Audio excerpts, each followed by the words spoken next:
صلوات اللہ محمد و آل محمد اللہم صلی علی محمد و آل محمد.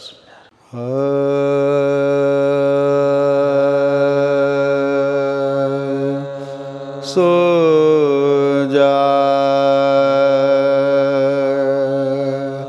سو جا سگر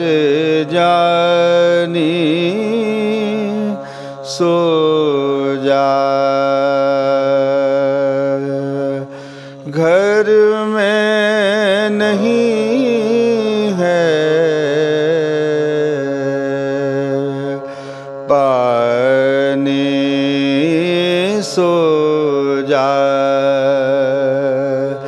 سو جا اصغر جانی سو جا 3 دنوں کا تو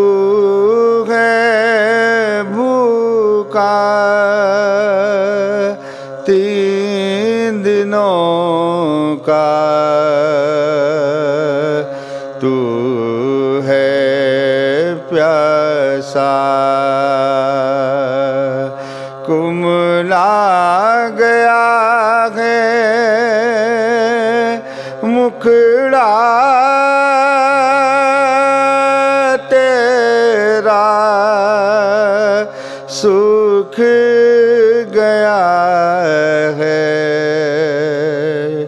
پانی سو جا سو جا اصغر جانی سو جا اپنی یہ بپتا کس کو سناؤں تیری یہ حالت کس کو دکھاؤں ہائے کہاں سے پانی میں لاؤں کہاں سے پانی سو جا بھائی نے تیرے بھالے کھائے تیرے چچا نے ہاتھ کٹائے مشق سکینہ چھد گئی بیٹا بہہ گیا سارا پانی سو جا سو جا اصغر جانی سو جا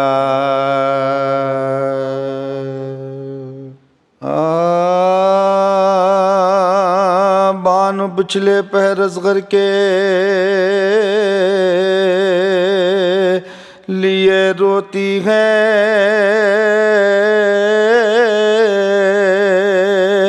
ایک وہ جاگتی ہے خلق خدا سوتی ہے سر کو بھی پیٹتی ہے جان کو بھی کھوتی ہے یہ عجب غم کے دس کے نہیں ہوتی ہے یہ عجب غم کے دس کے نہیں ہوتی ہے پیٹے پیٹے بے ہوش جو ہو جاتی ہے علی اصغر کی صدا آتی ہے علی اصغر آتی ہے کبھی کونے میں وہ منہ